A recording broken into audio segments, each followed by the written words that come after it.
On va démarrer comme ça, et puis les gens, comme c'est pas un webinaire habituel pour moi aujourd'hui, c'est un webinaire participatif. Le but de la manœuvre, c'est effectivement que on puisse regarder les performances d'un site, savoir comment le faire évoluer. Et si vous avez des questions, ben, le jeu voudra que j'essaie d'y répondre pour qu'on puisse booster votre site internet. Euh, Donc, sur le principe, je vais vous positionner un peu ce que c'est que le SEO et tout ce que ça comprend en termes de possibilités.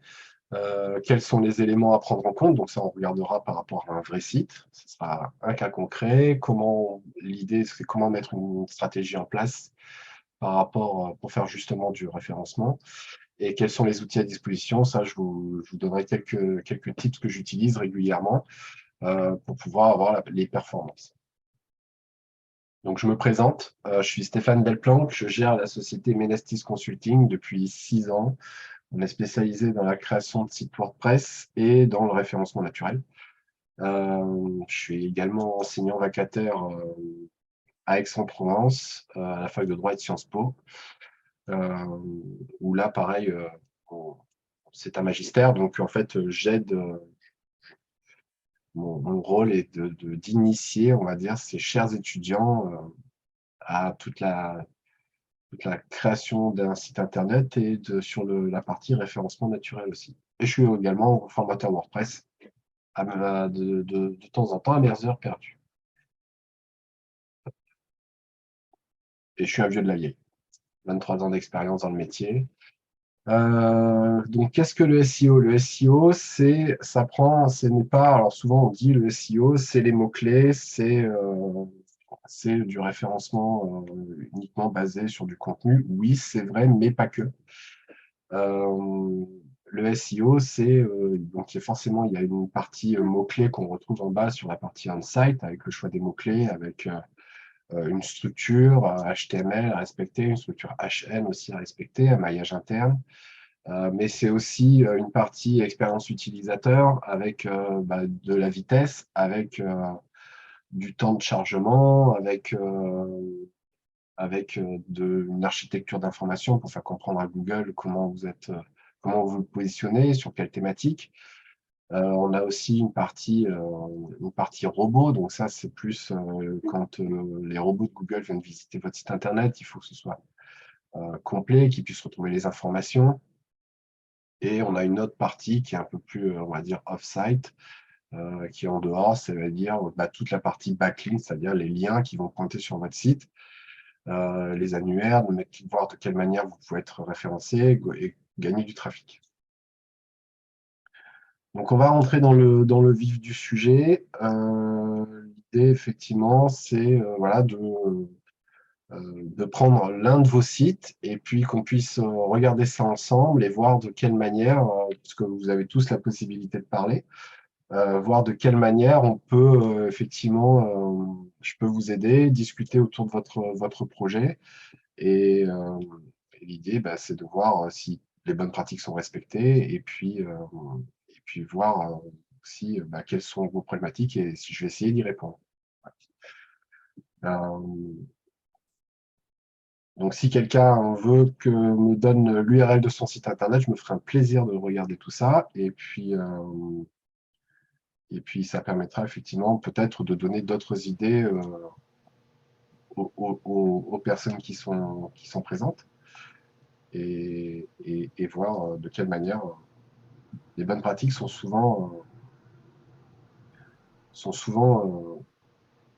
enfin, permettent en tout cas d'initier des idées. Vera, je vous écoute. Alors, moi, j'ai pas, enfin, mon site, je suis en construction actuellement. D'accord? Et du coup, j'avais plusieurs petites questions, mais du coup, enfin, la visibilité, enfin, c'est en construction, donc je pense pas que ça sert à grand-chose de vous donner l'URL.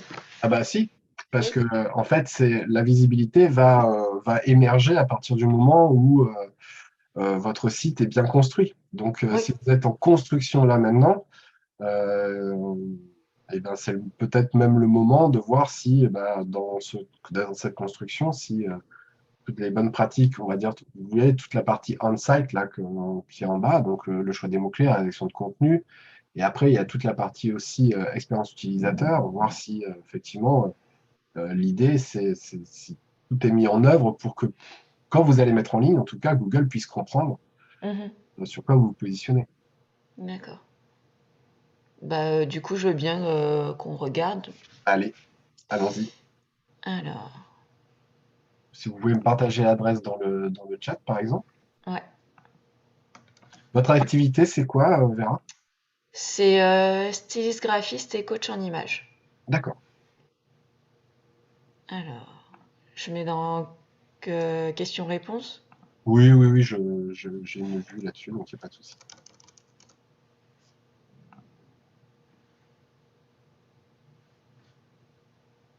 Vous permettez que je partage l'écran? Oui, oui. Voilà, tac, hop là. Donc déjà, la bonne chose, c'est que vous avez déjà posé vos cookies. C'est déjà Oui. une bonne chose. Alors, Est-ce il faut. que, oui, parce que peut-être vous ne voyez votre site que quand vous êtes connecté. Ouais, mais quand je vais sur Google, j'y ai accès quand même, donc c'est étrange. Bah, je vais l'enlever. D'accord.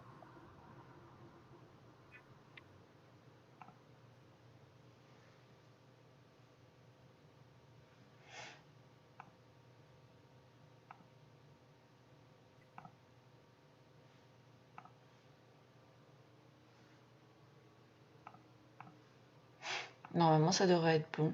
Allez, parfait. Parfait, parfait.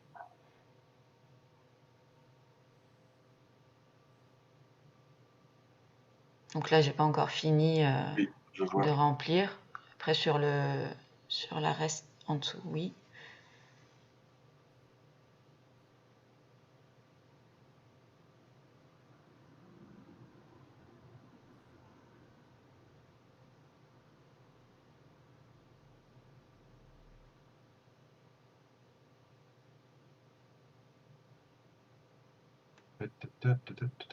Ok.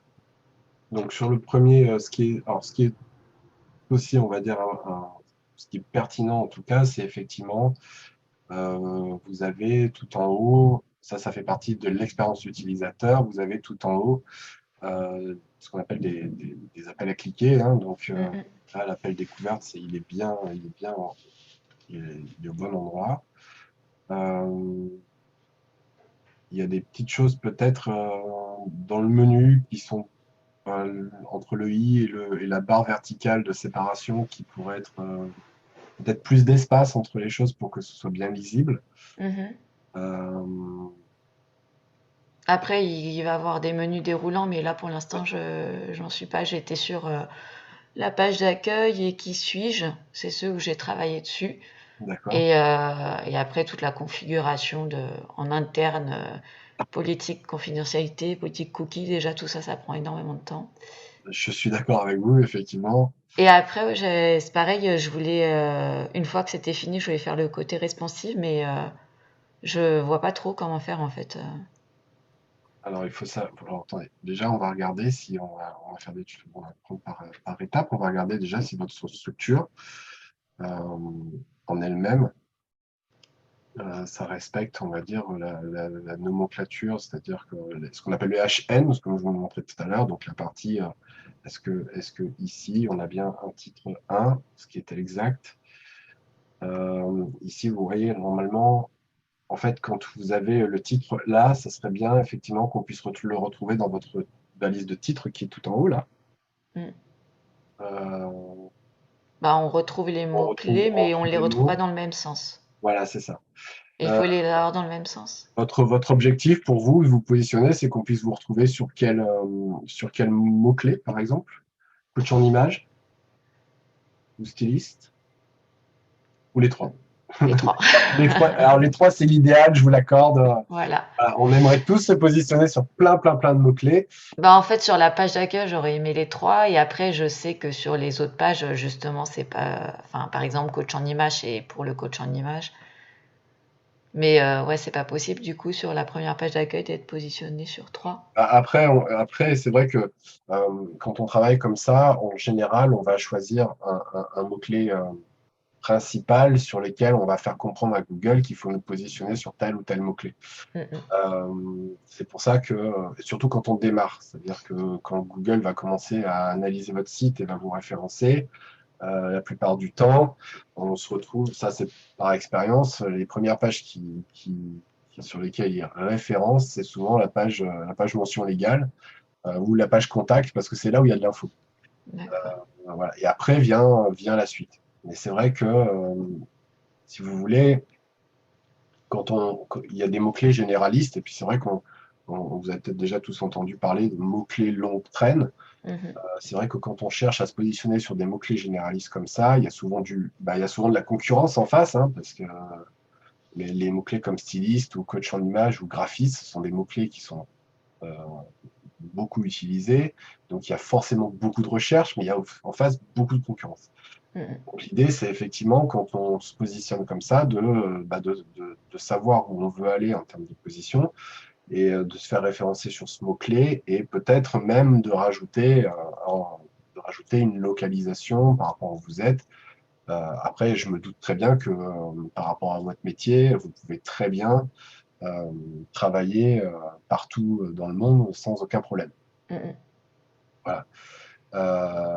Mais effectivement, l'idée, c'est on va toujours essayer de trouver un créneau pour pas se confronter à des mots-clés comme styliste, parce que styliste, vous allez avoir devant vous, en termes de positionnement naturel en tout cas, soit des gros sites, soit même Wikipédia, par exemple. Mhm. Voilà. Après, ce qui est intéressant là, c'est que déjà, quand on regarde votre structure, là, vous avez, alors, vous voyez mon écran, là, on voit la H2, donc là, vous avez la H1, parfait, très bien, la H2. Ici, vous avez mis encore une H2. Personnellement, j'aurais mis une H3 parce que c'est un niveau en dessous, une lecture en dessous.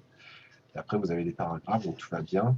J'ai juste une question justement pour le H2 parce qu'en fait, j'arrivais pas à trouver la typo, enfin ma typo. Donc j'ai inséré une typo de Google Font Oui, et en fait, j'arrivais pas à la mettre avec un autre. Enfin, je l'ai mis en H2. oui, Mais du coup, en fait, après, je me suis retrouvée avec mes mentions légales où j'avais des H2 qui étaient déjà mis, où en fait, cette typo, elle s'est mise et je voulais l'utiliser uniquement pour ma signature. d'accord. Du coup, je l'ai laissé en H2, mais est-ce que c'est judicieux ou pas? Sachant que sur d'autres pages, enfin, cette calligraphie, je veux la mettre uniquement pour. Pour votre nom? Ouais. Oui, tout à fait. Ou vaut mieux que je l'utilise en H6, ou... mais dans ces cas-là, après, ça va pas remonter dans la Non, structure de la page. alors il faut savoir que Google recommande effectivement d'utiliser une H1 pour le titre, ce que vous avez fait, puis des H2, et puis après, en termes de paragraphes et sous-paragraphes, d'utiliser effectivement la suite, hein, H2, Mm, mm. H3, H4 jusqu'à H6. Après, des fois, en termes de web design, on se permet on va dire, libertés, dans tous Mm, les mm. cas.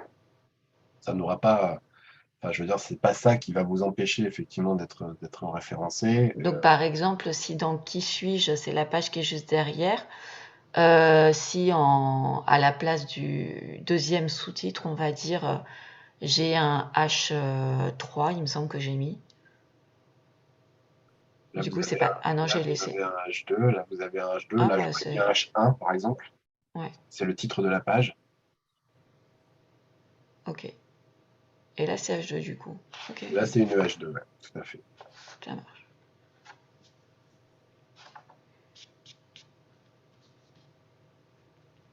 Et si jamais on fait H1 et après on passe à H3, pardon, sans le, sans de H2, Dans est-ce le que c'est H2, grave ou pas? non, c'est pas grave, ça fait partie des quelques libertés. Disons que dans l'idéal, c'est toujours, enfin, si vous voulez, on a toujours une vocation à se dire euh, qu'il faut respecter une nomenclature pour que ce Mm, soit compris. Maintenant, effectivement, si vous passez de la H1 à la H3, vous ne serez pas blacklisté pour autant.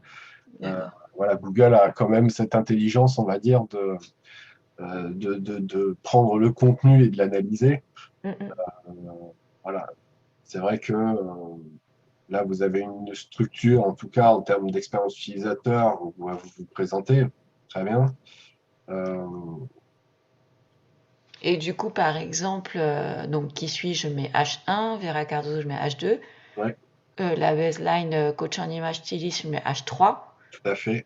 Et donc après, les pseudo petits titres de chaque paragraphe, je les considère comme quoi? Comme des H3. H4, H5, Non, H6. H4, H5, H6, c'est beaucoup plus, c'est vraiment dans la structure plus bas. Si vous voulez, normalement, on a le titre, une intro, Mm, une H2 pour le titre de paragraphe, et après, quand vous avez les sous-titres de paragraphe, c'est H3. Donc, vous imaginez bien que H4, H5, H6, ça descend très très loin.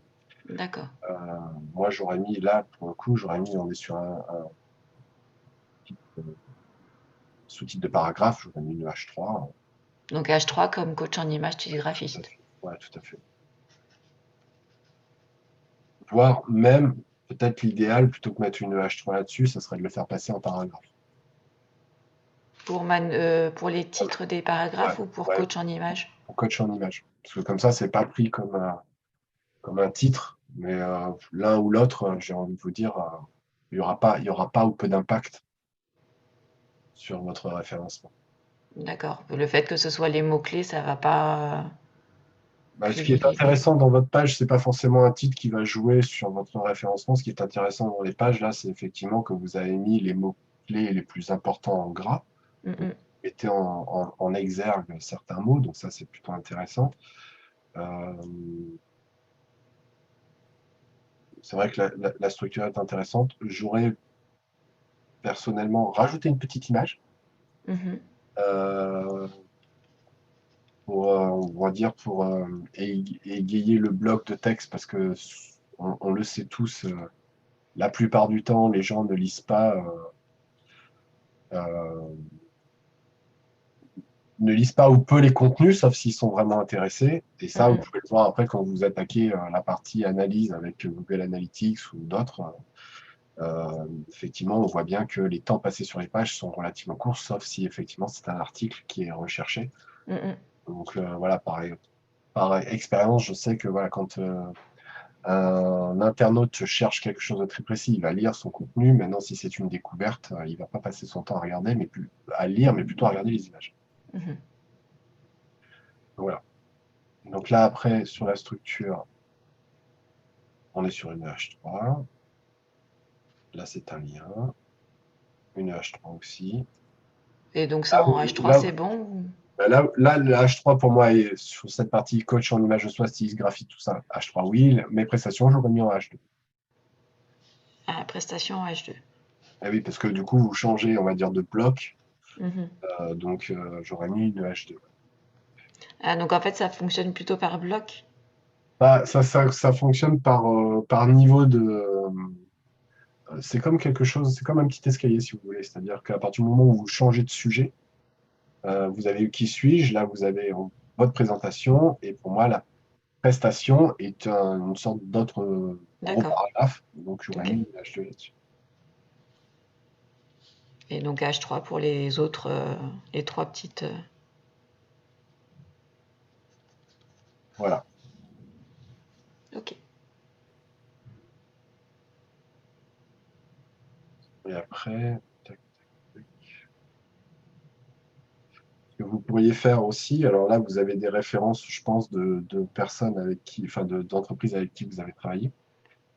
Je Euh, voulais dans l'idée pouvoir enfin, avoir la possibilité de cliquer dessus pour renvoyer sur leur page internet, parce que j'ai lu que avoir des links, c'était pas mal intéressant pour le référencement.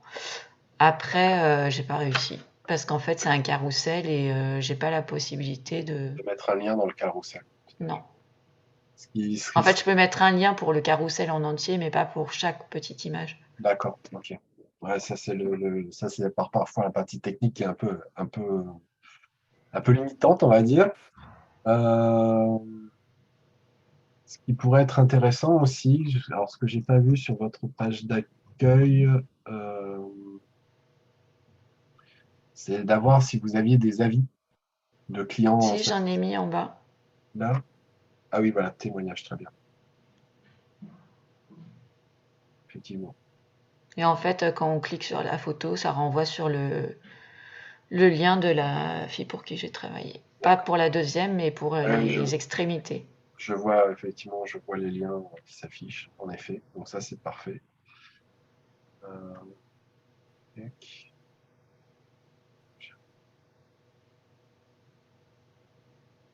Voilà. Après, faire des liens, ce qui est possible aussi de faire, c'est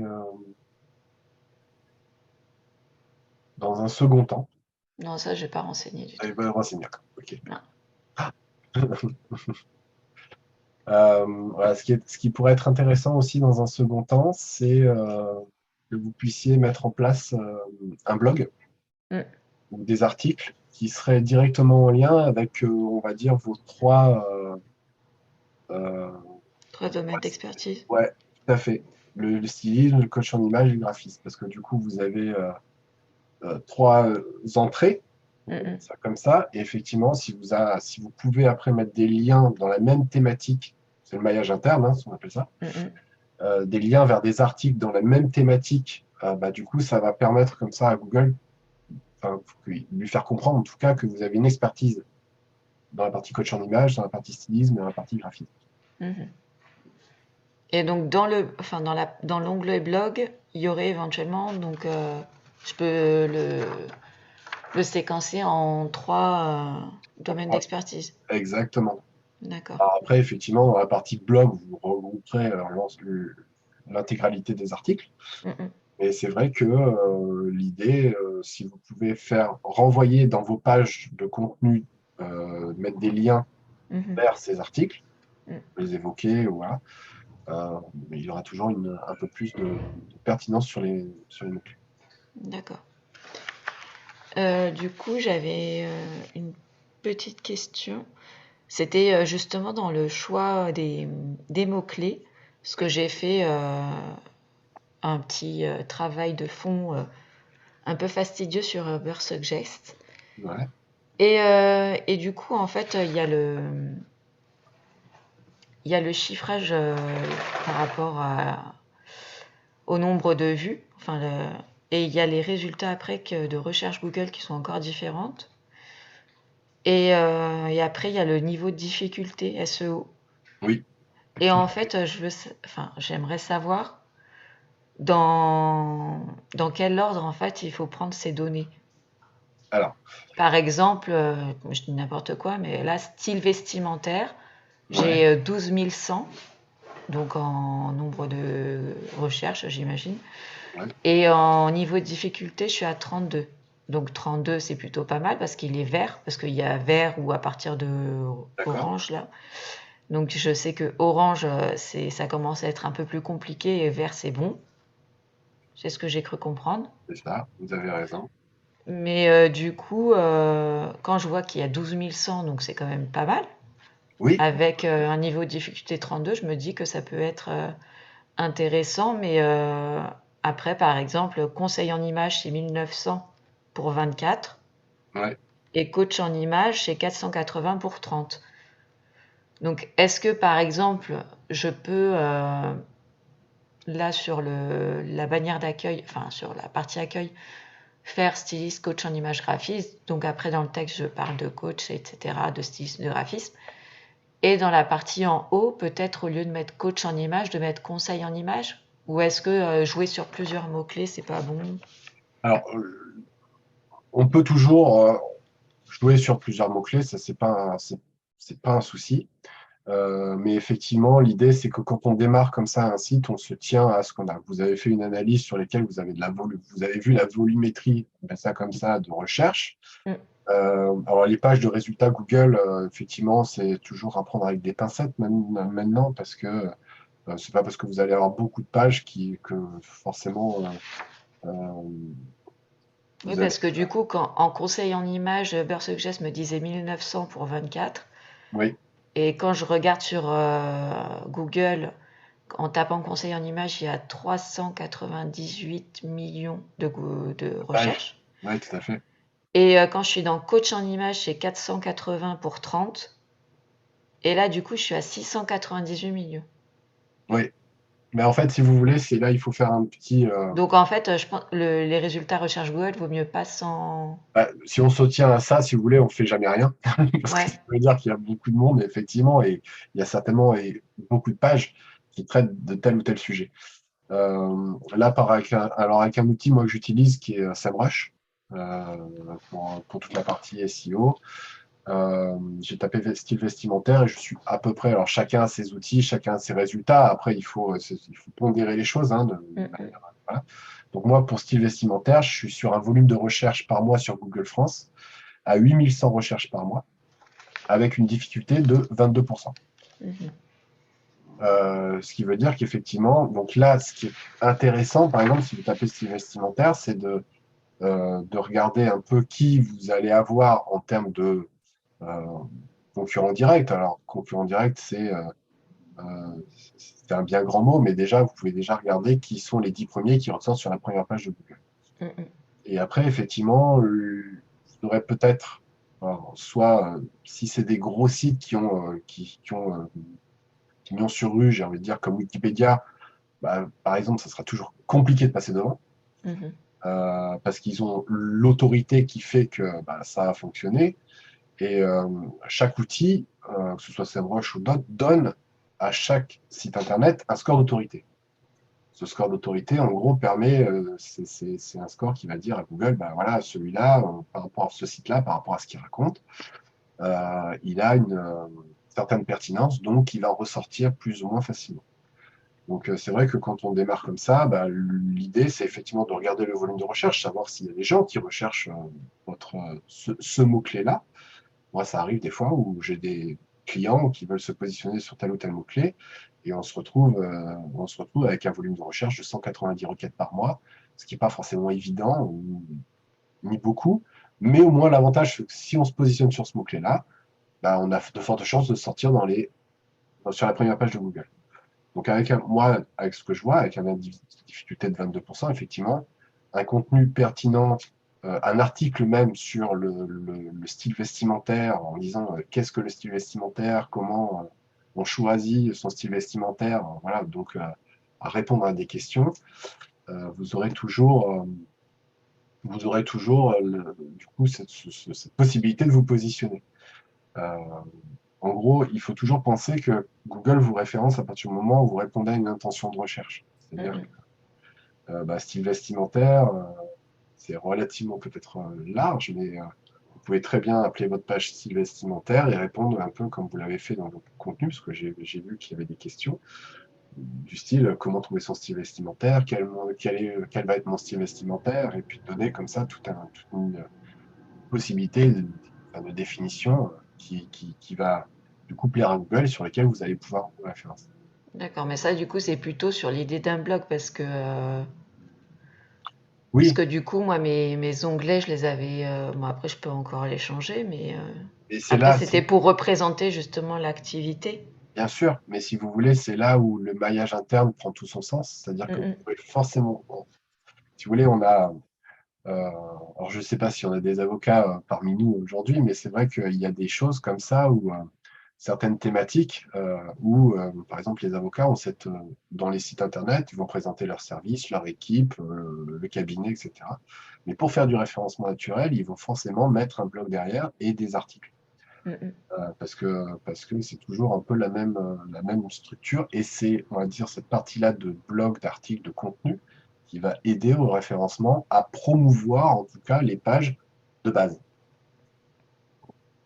Voilà. Donc c'est vrai que vous pouvez très bien faire ce que vous avez fait, une page sur le stylisme, mais derrière, on va dire dans un second temps, il va falloir enrichir ce champ lexical d'articles de blog, des choses comme ça, pour faire bien comprendre avec Google, vous avez une expertise là-dessus. d'accord. Et une petite question aussi. Entre le titre de l'onglet en haut, par exemple, coach en image. Oui, Et ou non, c'est peut-être pas celui-là qui est le mieux. Stylisme, par exemple. Après, moi, si entre stylisme et styliste, pour eux, c'est considéré comme le même mot ou pas? oui, tout à fait, tout à fait. Parce que en fait, en en-tête là j'ai styliste, mais après, comme je parle de l'activité, j'ai mis stylisme. Est-ce que ça c'est dérangeant ou pas Non, c'est pas forcément? dérangeant. C'est vrai que depuis quelques années, en tout cas maintenant, Google a comprend les mots du même, qui ont la même structure. Mhm.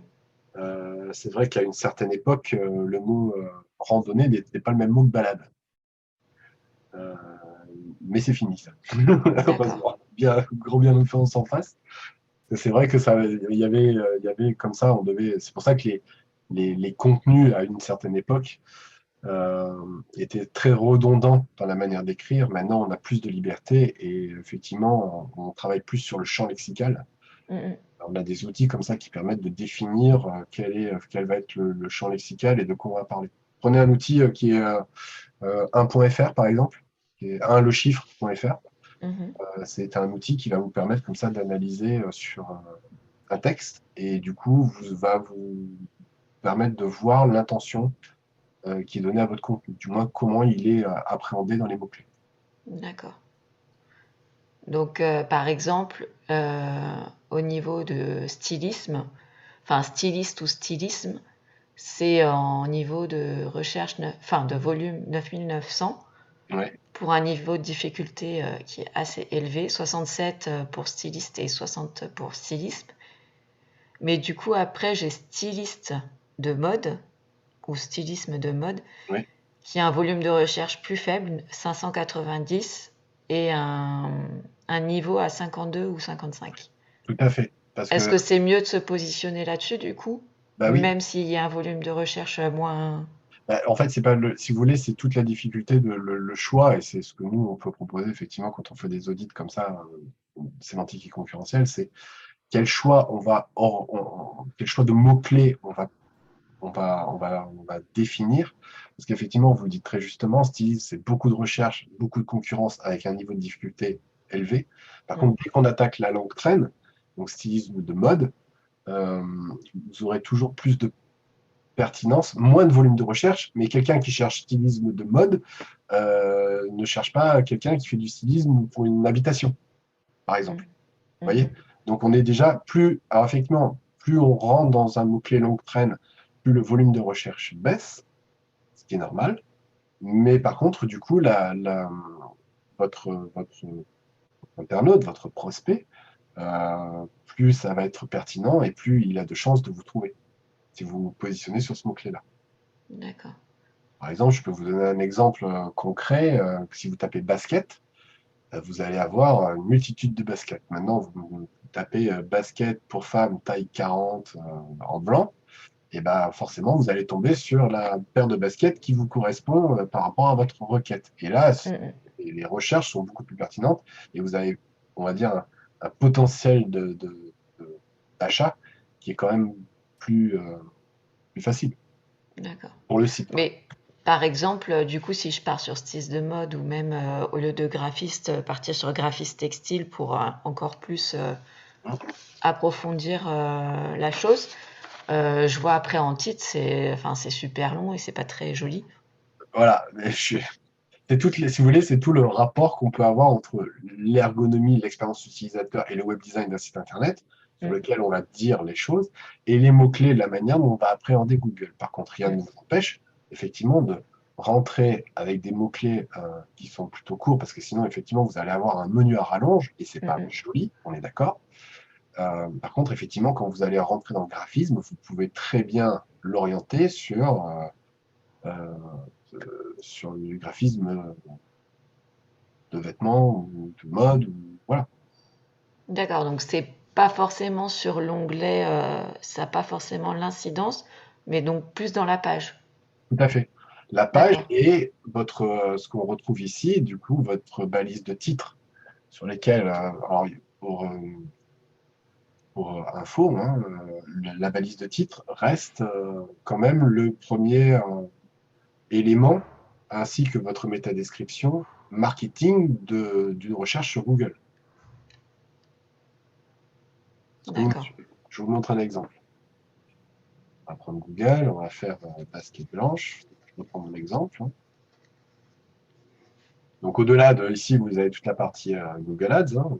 Voilà, mais ici, vous retrouvez, il n'y a plus de. Ici, on est sur du référencement naturel, hein.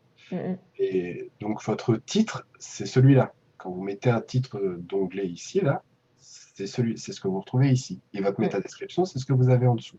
mm, D'accord? Donc, en fait, votre titre et votre métadescription sont les premiers éléments marketing qui doivent donner l'envie à l'internaute de cliquer. mm. Voilà. Et c'est en général, c'est là où il faut faire un mix, enfin, un juste ajustement, on va dire, entre ce que vous voyez là, la manière dont vous allez décrire, et la personne, quand elle doit cliquer, doit retrouver exactement les mots et bien sûr le sujet. Parce que moi, si je clique et que je n'ai pas de sneakers femme coloris blanc, je vais être un peu déçu. Bon, ça tombe bien, je suis au bon endroit. Mm. Vous voyez? Donc, en fait, voilà, tout ça, c'est ces petits éléments-là qui vont faire que Google va comprendre que vous référencez de cette manière. D'accord. Et au niveau de la métadescription, du coup, parce que j'ai vu qu'on pouvait mettre le titre de la page, un séparateur et titre du site, Oui, alors c'est et vrai que que ça peut se faire aussi de manière inverse, uniquement pour l'accueil, on m'a dit de mettre le titre du site, le séparateur et après le titre de la page. moi, sur les métadescriptions, il y a quand même beaucoup plus de contenu. Vous avez 2 lignes sur, Ah non, pour la petite ligne bleue, c'est le sur titre la alors. petite ligne, la balise de titre. La Oui, balise de titre. Alors effectivement, la balise de titre, euh, alors vous n'êtes pas obligé, mais après c'est vrai que si là c'est de la même manière, hein, ça dépend de la manière où vous voulez vous positionner. Si vous mettez votre nom, votre prénom, parce qu'on va vous rechercher, entre guillemets, parce que vous devenez votre marque, oui, donc, effectivement, euh, il va falloir mettre votre nom, votre prénom, et puis après peut-être la page, un tiret, et la page sur laquelle on va se retrouver. Euh,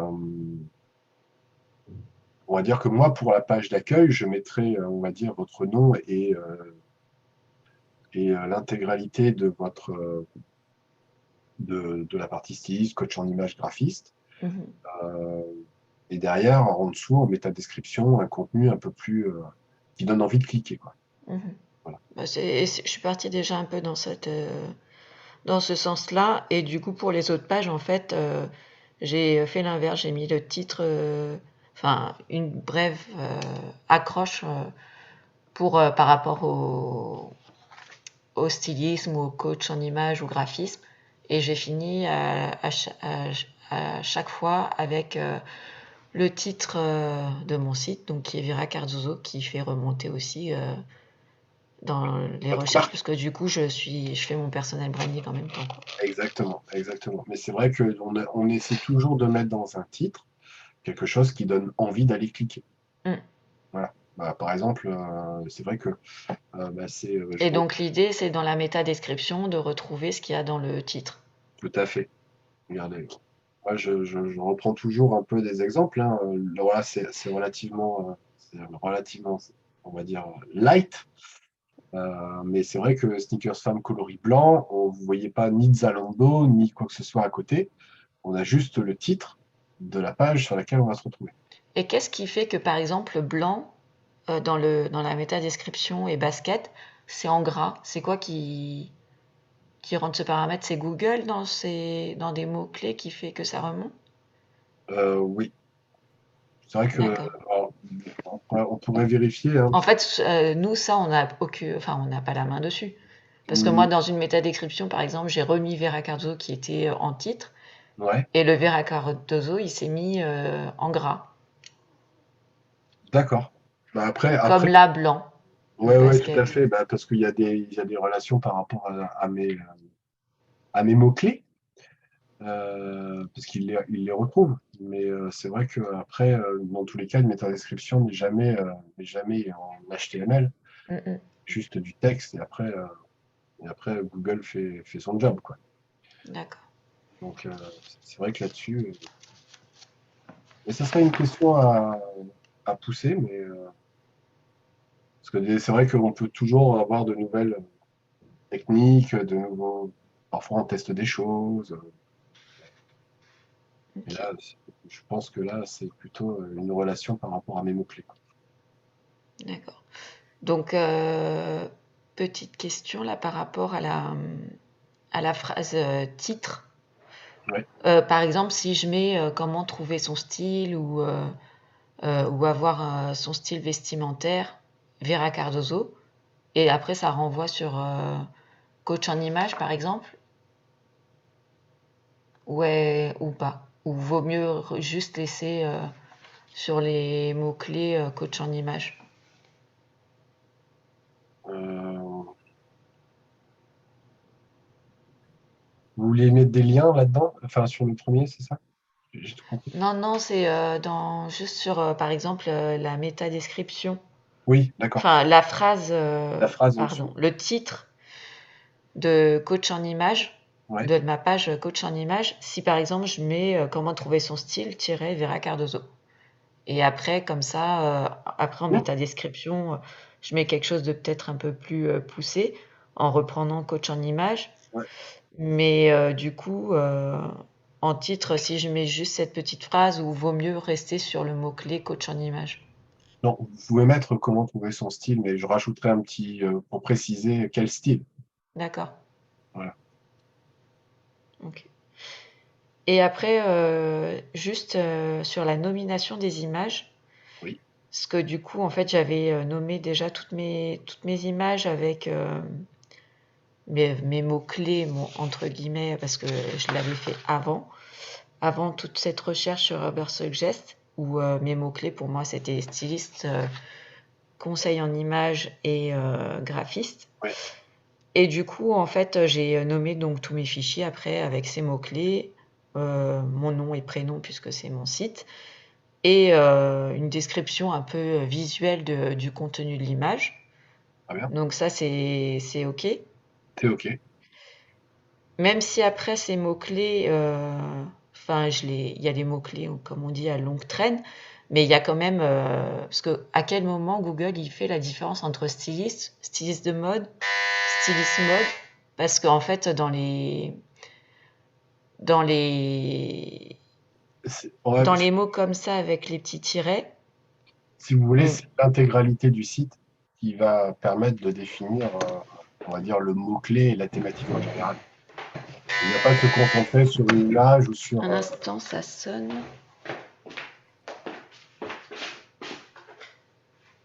Oui, oui, plutôt c'est droit.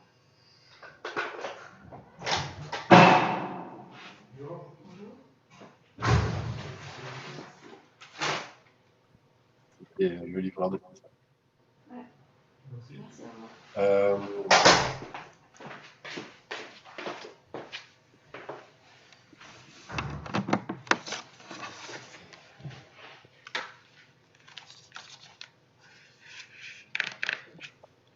Désolée. Bref, Monsieur Amazon allait bien. Voilà. Du coup, oui.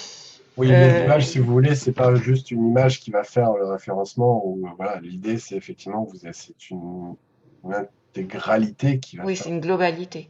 tout à fait. Tout à fait. C'est pour ça qu'il faut toujours rester dans la même thématique. Et faire une description d'image comme vous l'avez fait, c'est souvent c'est une bonne idée. Pour la simple et bonne raison que bah, si l'image ne s'affiche pas, vous avez toujours une balise alternative qui va faire décrire l'image. Après, c'est vrai que quand on fait des sites comme ça, aussi pour des personnes malvoyantes, par exemple, qui utilisent des vocaliseurs, ça permet de donner une description d'image un peu plus précise que image 001, qui en général ne sert pas à grand-chose. D'accord. Voilà. Mais du coup, j'ai pas forcément besoin de changer tous ces fichiers, même s'il y a quand même la source, on va dire, il y a styliste, graphiste et coach en image ou conseiller en Alors, image. Même si après je change et dans ma page styliste, je travaille sur le mot-clé à longue traîne styliste de mode, c'est toujours OK ou... oui, oui, oui. Ouais, L'idée, c'est effectivement qu'on puisse référencer effectivement les images, donc il va les prendre. Maintenant, il faut qu'il soit aussi en cohérence avec la page. Donc du Ce coup, que il vaut vous mieux faites quand pour moi, même dans le... Je peux laisser mon code source comme ça et peut-être juste changer dans le alt et dans tout à fait, les mots-clés tout à fait. Vous pour qu'ils pouvez. soient plus en corrélation avec ce que je fais Exactement, dans le contenu de la page. exactement. D'accord. Et on est bien d'accord que la balise alt, donc c'est les mots-clés bah, par rapport au contenu. Par exemple, je vais pas mettre les mots-clés styliste et graphiste pour Non, la balise une alternative, image où c'est le coach en image. Je la mets balise juste mon mot-clé alternative, pour... la balise alternative va vous servir à décrire une image. Ouais, Donc, vous pouvez rajouter des mots-clés, mais normalement, l'image est en relation avec votre thématique. d'accord. Mais du coup, ça sert à rien de mettre les mots-clés de style et de graphisme si c'est pour le Bah, si coaching vous en voulez, image. alors, si vous mettez un petit chaperon, ça ne sert pas à grand-chose. Vous pouvez toujours mettre votre nom hein, derrière, mais voilà, ça sert pas. Il vaut mieux rester cohérent par rapport à ce que vous présentez en tant qu'image. Oui, donc chaque activité, chaque image. Voilà. Ok. Et donc le titre, c'est la description du contenu en fait. Tout à Juste fait. sans tiret, sans mots-clés. Ouais, oui. Ok. Après, ça dépend aussi des plateformes, hein, mais en général, c'est ça. D'accord. Mais du coup, c'est vrai que dans la balise alt, pardon, si j'ai plusieurs mots-clés, ça fait un peu bizarre où il faut faire une phrase. Normalement, on met une description de l'image. Donc, par exemple, si je prends une image sur votre site, je sais pas, là, on pourrait dire personne souriante en train de tenir une caméra. Ah, c'est ça dans la balise alt? Bah, normalement, en fait, la balise Alt s'affiche si l'image ne s'affiche pas. D'accord. Parce on m'avait dit que c'est la balise alt, c'était ce qui était très important pour le référencement. Ah oui, oui, oui, bien sûr, c'est celle-là qui est prise en ligne de compte, mais c'est vrai qu'après, vous pouvez très bien, euh, on va dire, alors peut-être que ma balise alternative n'est pas, enfin, ma description de balise alternative n'est pas bonne, mais en tout cas, l'idée, c'est effectivement que vous puissiez décrire l'image et, Mhm. et peut-être rajouter deux, trois mots-clés dedans, effectivement. Donc balise alt, c'est la description plus les mots-clés Ouais, et le titre, c'est juste la description. tout à fait. D'accord. Et à quel moment en fait il sert le titre? C'est ce qui Alors, s'affiche en survolant la page, non? ça En dépend. Alors image? là, c'est pareil, ça dépend du navigateur, hein, ce que vous voyez. Ah, Par exemple, Firefox va faire afficher le titre, effectivement. Là, moi qui suis sur Chrome, bah, on voit rien. d'accord. Par exemple, descendez un peu en bas dans mon truc contact. Là, par exemple, si vous faites la planche d'ambiance en haut à gauche, tout à l'heure, là, par exemple, ça s'affiche. Ouais, tout à fait. Et là, vous avez mis c'est un Et titre. je les ai mises partout, mais ça s'affiche pas partout. Alors, je sais pas pourquoi. Bah, je vous dis, ça, c'est plus une action liée à. C'est pas une obligation. Enfin, c'est pas une obligation. C'est le navigateur qui traite cette information. Et il reprend ce qui est indiqué, effectivement, mais ça, c'est plus le navigateur qui le gère. D'accord. Mais donc ça, du coup, c'est le titre qui apparaît en Ouais. survolant. Et la balise alt, c'est ce qui apparaît quand il n'y En a pas fait, du tout d'image. voilà, c'est ça. La balise Alt, Alt veut dire alternative. D'accord.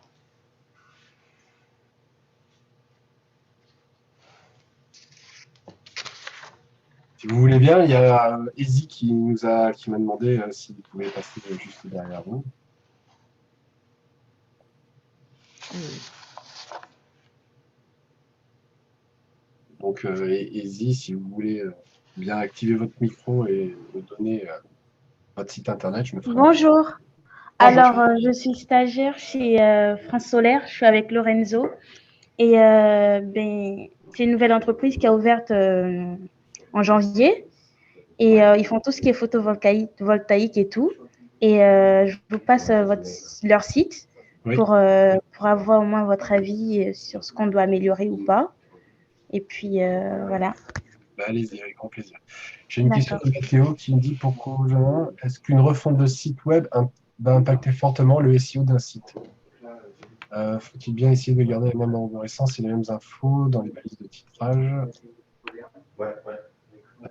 Vous aimeriez éviter de devoir faire des redirections, malheureusement, c'est le lot de tous. On fait quand on fait une refonte, l'idéal serait quand même effectivement de garder les anciennes URL. Si les URL viennent à bouger, il faut faire un plan de redirection, c'est-à-dire effectivement de mettre des 301 entre les anciennes URL et les nouvelles URL qui traitent de la même thématique. Voilà. Et c'est pas, il ne prend pas ça pour une simple mise à jour. Après, il faut faire aussi un travail sur la Search Console pour lui dire de rediffuser le plan du site. Et voilà. Mais ouais, si vous pouvez, en général, l'arborescence, on change un peu les URL de page pour être beaucoup plus précis. Mais il faut garder les URL qui sont déjà identifiées par Google et faire un plan de redirection et lui dire que c'est une 300. C'est bon, vous l'avez reçu? Oui, francesolairesolutions.fr, c'est ça. Oui, c'est ça. Et si les URL ne changent pas, c'est OK, ouais. Tout à fait. Par contre, vous allez forcément subir une petite baisse parce que du coup, le contenu va changer. Donc, il y aura forcément une baisse dans le référencement, mais qui, normalement, vous reprendrez une courbe ascendante une fois que Google aura analysé votre site. Donc, ça dure un mois et demi, quoi. En fonction des résultats qu'on a, bien sûr. Alors, même exercice que tout à l'heure avec plaisir, Mathéo.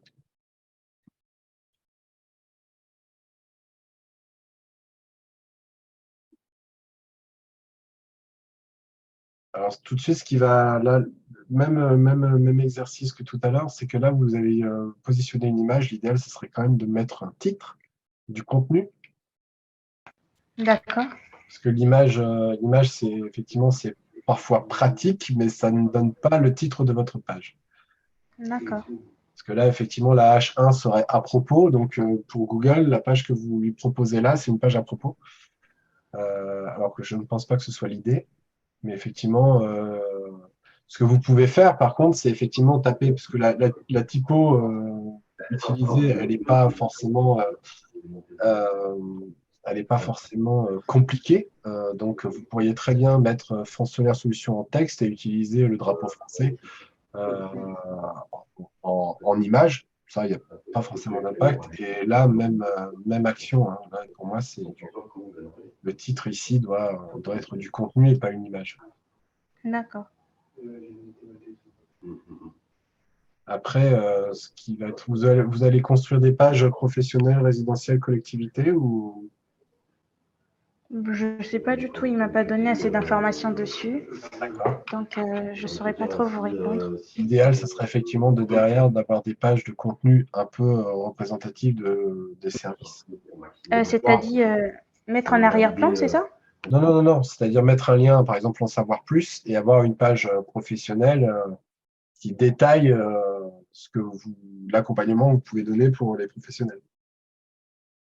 D'accord. Ça va, en fait, si vous voulez, ça va alimenter, on va dire, le contenu, le champ lexical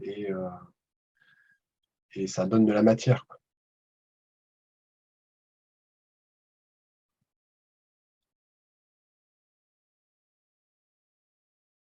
Donc ça, c'est bien, puisqu'effectivement, si vous avez de l'activité, c'est parfait.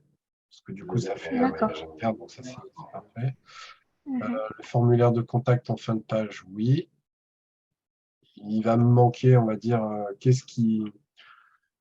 si vous avez des avis, des témoignages, ça serait bien effectivement de pouvoir les mettre parce que l'idée, D'accord. vous avez une partie qui vous êtes, une partie service, explication du métier, votre rôle, l'actu, le formulaire de contact. Alors il faut savoir que le formulaire de contact, oui, vous l'avez là-haut.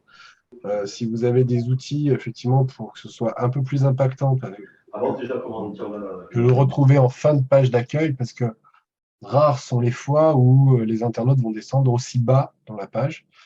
Donc, en général, on met, là, ce qui vous manquerait, c'est des boutons contact dans le contenu. Alors oui, vous l'avez là-haut, mais en général, on met toujours des petits boutons au milieu de page pour contactez-nous, des choses comme ça, ou pour initier, on va dire, une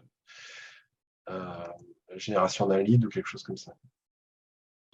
D'accord. Vous n'avez pas vu votre menu, mais effectivement, vous avez fait un one page avec des encres. Ouais, à l'avenir, on va dire que la partie comme ça, le site avec un one page, ça reste intéressant, hein, mais c'est vrai que si vous arrivez à mettre des contenus, une architecture derrière, vous aurez plus de poids en termes de référencement naturel. Quand vous dites une architecture derrière, c'est-à-dire? Bah, c'est-à-dire, par exemple, ce que je vous disais tout à l'heure, d'avoir des pages qui sont un peu plus, qui expliquent en fait votre contenu. Par exemple, on pourrait très bien avoir, là vous présentez votre métier, mais on pourrait très bien avoir une page, notre métier, un peu plus conséquente en termes de volumétrie de contenu, qui explique effectivement peut-être plus dans le détail votre métier. D'accord.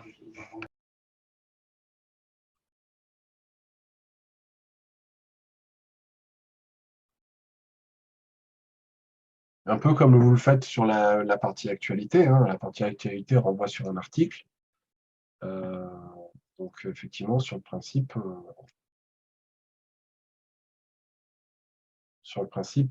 c'est la même chose, hein. Ça renvoie sur des pages intérieures. D'accord. Qu'est-ce que j'ai dit là? Faites attention aussi au certificat SSL qui est là-haut, là, je le vois en non sécurisé. Ouais, on doit travailler dessus. Ouais. Ouais, ça fait partie de ces petites choses D'accord. qui sont un peu rédhibitoires en termes d'expérience utilisateur. Et même constat, enfin, sur la partie titre, là-haut, comme je D'accord. disais tout à l'heure, la partie titre et la partie métadescription, c'est des choses qui sont enfin, qui doivent être travaillées en termes de référencement, enfin, au moins sur votre site pour que ça puisse ressortir en termes de référencement. D'accord. Parce que là, si on ne vous connaît pas, on ne viendra pas vous chercher. Ouais.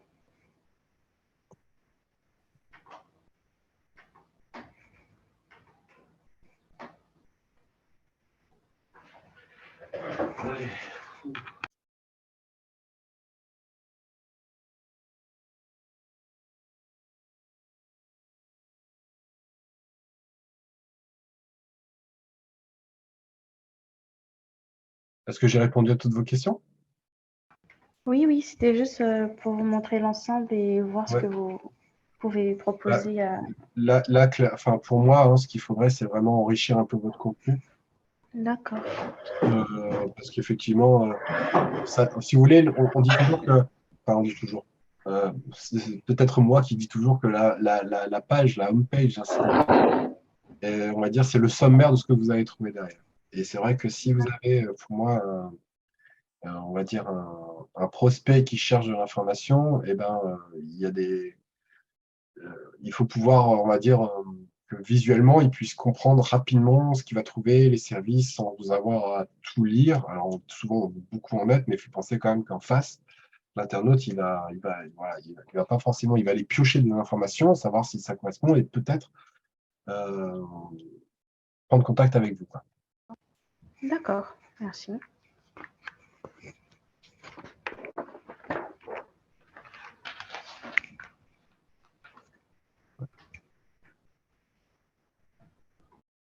Est-ce qu'il y a d'autres questions? Parce que je vois que c'est 13 heures et il va être temps de nous quitter.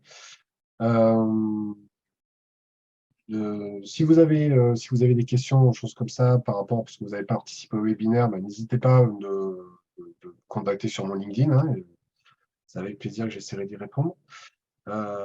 Et puis, si vous avez, parce qu'on n'a pas eu le temps, et si vous voulez que je refasse ce même genre de webinaire, bah, n'hésitez pas à me le dire aussi, parce que voilà, aider les entrepreneurs à performer sur Internet, c'est toujours intéressant. Et, parfois, quelques conseils, ça permet effectivement de revoir un peu la structure. Voilà. Est-ce qu'il y a encore des questions? Non.